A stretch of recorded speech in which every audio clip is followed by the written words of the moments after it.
Hello friends, welcome to Kannan info Tamil. நம்ம இன்னைக்கு என்ன டாபிக் பார்க்க போறோம் அப்படின்னா 3 முக்கியமான டிஃபென்ஸ் அப்டேட் இந்த வீடியோல பார்க்க போறோம். முதல் டிஃபென்ஸ் அப்டேட், உக்ரைன் ரஷ்யா போர் விஷயத்துல இந்தியாவும் சீனாவும் ரஷ்யாவுக்கு ஆதரவா செயல்படுவதா பல நாடுகள் குற்றம் சுமத்தி வர்றாங்க. இந்த சூழ்நிலையில அமெரிக்காவின் secretary of state Antony Blinken இந்தியாவும் சீனாவும் உக்ரைனை ஒரு மிகப்பெரிய அழிவில் இருந்து காப்பாத்திருக்காங்க அப்படின்னு சொல்லியிருக்காரு. இந்தியாவும் சீனாவும் உக்ரைனை என்ன விதமான அழிவில் இருந்து காப்பாத்திருக்காங்க, திரு ஆண்டனி பிளிங்கனோட இந்த ஸ்டேட்மெண்டோட முக்கியத்துவம் என்ன அப்படிங்கிறது குறித்து பார்க்கலாம். இரண்டாவது அப்டேட், ரஷ்யா இந்தியாவிற்கு 3வது ஸ்குவாட்ரான் S-400 ஏர் டிஃபென்ஸ் சிஸ்டத்தை சப்ளை செய்து முடிச்சிருப்பதா செய்திகள் வெளிவந்திருக்கு. இந்த 3வது ஸ்குவாட்ரான் S-400 ஏர் டிஃபென்ஸ் சிஸ்டத்தை இந்தியா எந்த இடத்துல நிலைநிறுத்த போறாங்க, சீனா மற்றும் பாகிஸ்தானுக்கு எதிராக இந்த S-400 ஏர் டிஃபென்ஸ் சிஸ்டத்தை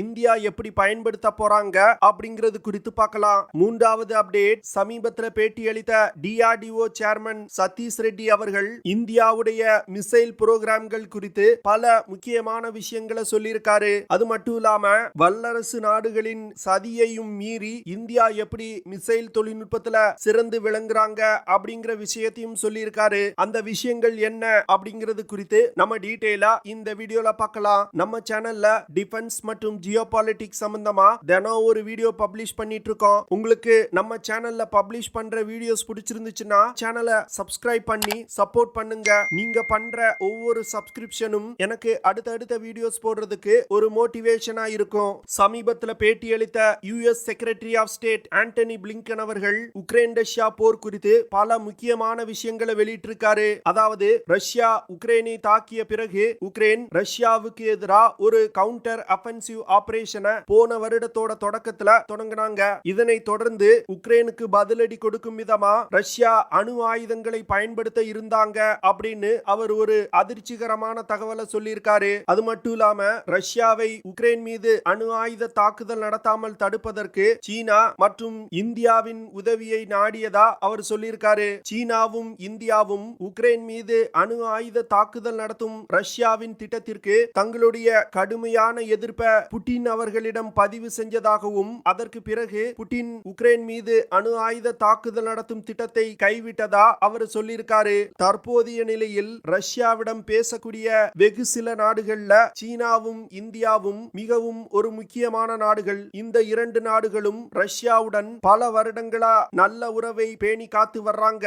அதனால அவர்களின் உதவியோடு உக்ரைனை ரஷ்யாவின் அணு ஆயுத தாக்குதல் இருந்து தப்பிக்க வச்சோம் அப்படின்னு அவர் சொல்லியிருக்காரு. இந்தியாவும் சீனாவும் ரஷ்யாவுக்கு எதிராக ஐநா சபையில் கொண்டு வரும் தீர்மானங்களுக்கு ஆதரவு அளிக்காமல் வெளிநடப்பு செய்றாங்க.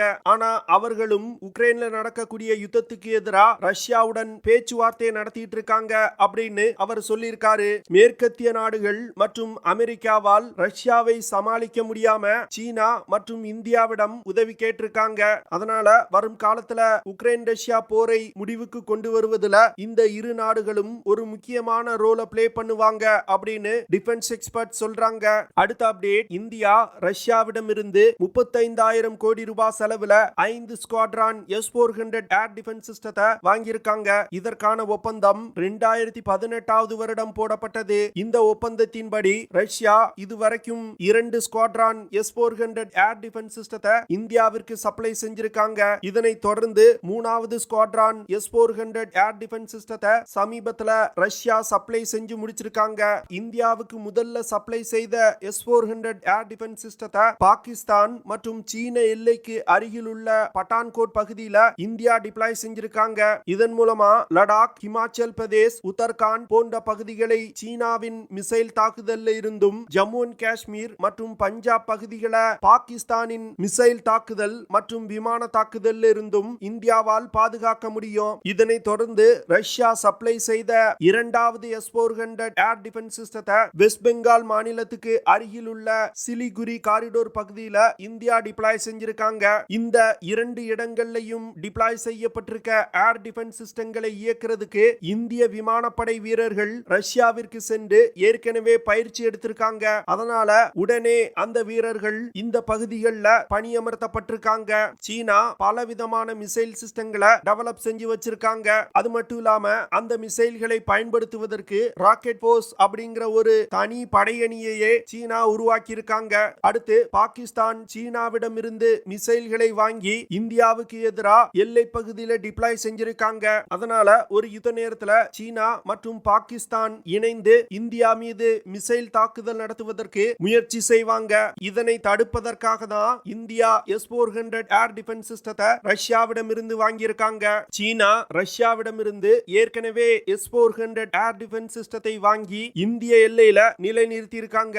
ஆனா சீனா ரஷ்யாவிடமிருந்து வாங்கிய S-400 ஏர் டிஃபென்ஸ் சிஸ்டத்தை விட இந்தியா ரஷ்யாவிடமிருந்து வாங்கியிருக்க S-400 ஏர் டிஃபென்ஸ் சிஸ்டத்துல பல முக்கியமான மாறுதல்கள் செய்யப்பட்டிருக்கு. குறிப்பா ஹை ஆல்டிடியூட் பகுதிகளில் நடக்கக்கூடிய யுத்தங்கள்ல சிறப்பா செயல்படும் வகையில இந்தியா வாங்கியிருக்க S-400 ஏர் டிஃபென்ஸ் சிஸ்டம் மாற்றி அமைக்கப்பட்டிருக்கு. அது மட்டும் இல்லாம வரும் காலத்துல இந்தியாவிற்கு ரஷ்யா S-500 ஏர் டிஃபென்ஸ் சிஸ்டத்தையும் சப்ளை செய்வதற்கு முன் வந்திருக்காங்க. ஆனா சீனாவிற்கு ரஷ்யா S-500 ஏர் டிஃபென்ஸ் சிஸ்டத்தை சப்ளை செய்வதற்கு முன் வரல. இதற்கு காரணம் சீனா ரஷ்யாவின் S-400 ஏர் டிஃபென்ஸ் சிஸ்டத்தை காப்பி செய்து தாங்களாகவே ஒரு புது மிசைல் டிஃபென்ஸ் சிஸ்டத்தை உருவாக்க முயற்சி செய்றாங்க.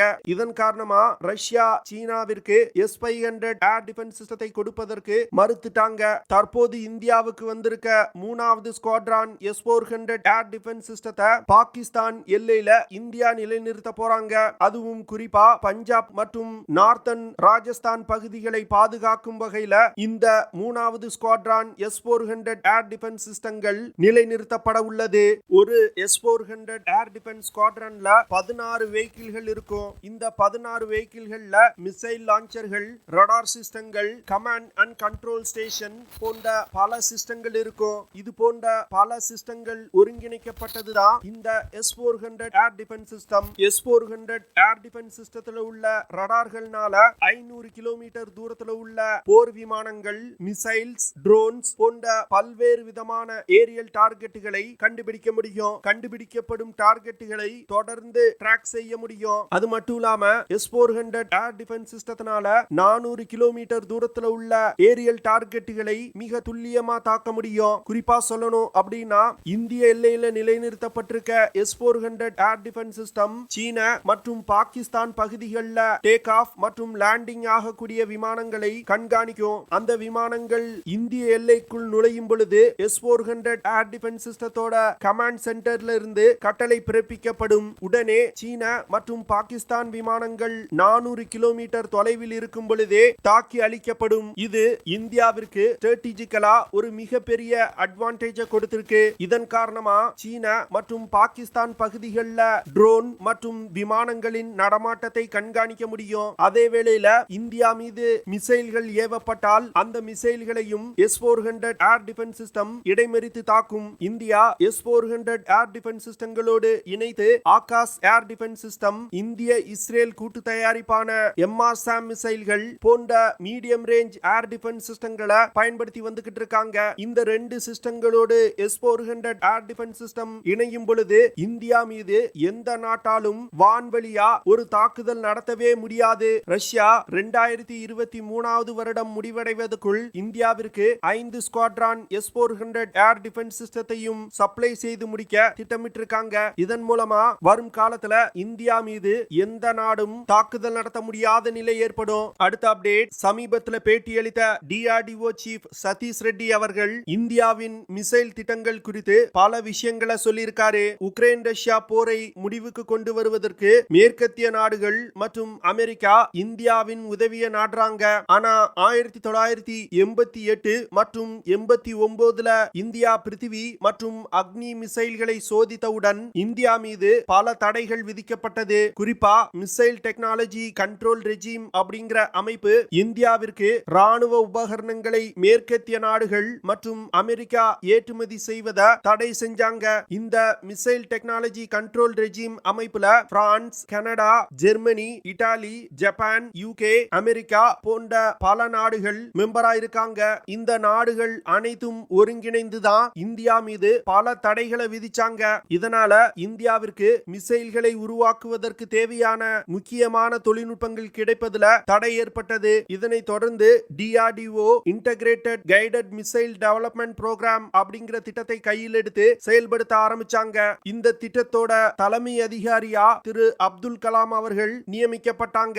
அவரின் கட்டுப்பாட்டுல தான் இந்தியாவிற்கு தேவையான பல முக்கியமான மிசைல்கள் உருவாக்கப்பட்டது. மேற்கத்திய நாடுகள் இந்தியாவிற்கு கொடுக்காத பல தொழில்நுட்பங்களை திரு அப்துல் கலாம் அவர்களின் தலைமையிலான குழு இந்தியாவிலே உருவாக்குனாங்க. முதற்கட்டமா மேற்கத்திய நாடுகளின் தடை காரணமா இந்தியாவிற்கு ஆயுதங்கள் கிடைப்பதுல பிரச்சனை ஏற்பட்டது. ஆனா இந்திய விஞ்ஞானிகளின் கடுமையான உழைப்பு காரணமா அந்த தடையும் மீறி இந்தியா சொந்தமாக பல்வேறு விதமான மிசைல் சிஸ்டங்களை டெவலப் செஞ்சாங்க. திரு அப்துல் கலாம் அவர்களின் தலைமையில் உருவாக்கப்பட்ட integrated guided missile development project மூலமா India Prithvi long range surface to surface missile, Agni medium range surface to surface missile, Akash short range surface to air missile, Trishul surface to air missile, Nag anti tank guided missile போன்ற 5 விதமான மிசைல்களை உள்நாட்டிலே develop செஞ்சாங்க. இந்த 5 மிசைல்களும் இந்தியாவிடம் இருக்கிறதுனால தான் இந்தியாவின் எதிரி நாடுகள் இந்தியாவை தாக்குவதற்கு யோசிக்கிறாங்க. இந்தியாவிடம் இது போன்ற வலிமையான மிசைல்கள் இல்லனா சீனா மற்றும் பாகிஸ்தான் இந்தியாவிற்கு அதிக தொல்லை கொடுத்திருப்பாங்க. மேற்கத்திய நாடுகளின் தடையும் மீறி தற்போது இந்தியா பல நாடுகளுக்கு மிசைல்களை ஏற்றுமதி செய்யும் நிலையில இருக்காங்க. சமீபத்தில் நடந்த ஏரோ இந்தியா நிகழ்ச்சியில பாரத பிரதமர் திரு நரேந்திர மோடி அவர்கள் இந்தியா உள்நாட்டு ஆயுத ஏற்றுமதியை 5 பில்லியன் அமெரிக்க டாலரா உயர்த்தணும் அப்படின்னு சொல்லியிருந்தாரு. அதனால வரும் காலத்துல இந்தியாவில் தயாரிக்கப்பட்ட மிசைல்கள் பல நாடுகளுக்கு ஏற்றுமதி செய்வதற்கும் வாய்ப்பு இருக்கு அப்படின்னு டிஆர்டிஓ சீஃப் சதீஷ் ரெட்டி அவர்கள் சமீபத்தில் அளித்த பேட்டியில சொல்லியிருந்தாரு. ஓகே ஃப்ரெண்ட்ஸ், நம்ம வீடியோவோட நிறைவு பகுதிக்கு வந்துட்டோம். இதெல்லாம் தான் நான் உங்ககிட்ட ஷேர் பண்ணணும் அப்படின்னு நினைச்ச விஷயங்கள். ஐ ஹோப் நான் ஷேர் பண்ண விஷயங்கள் உங்களுக்கு பிடிச்சிருக்கும் நினைக்கிறேன். அப்படி பிடிச்சிருந்துச்சுன்னா ஷேர் பண்ணுங்க, லைக் பண்ணுங்க, கமெண்ட் பண்ணுங்க. மறக்காம நம்ம சேனலுக்கு சப்ஸ்கிரைப் பண்ணுங்க. அப்படியே அந்த பெல் நோட்டிபிகேஷனை கிளிக் பண்ணி ஆல்ங்கிற ஆப்ஷனை எனேபிள் பண்ணிக்கங்க. See you in the next video. Jai Hind.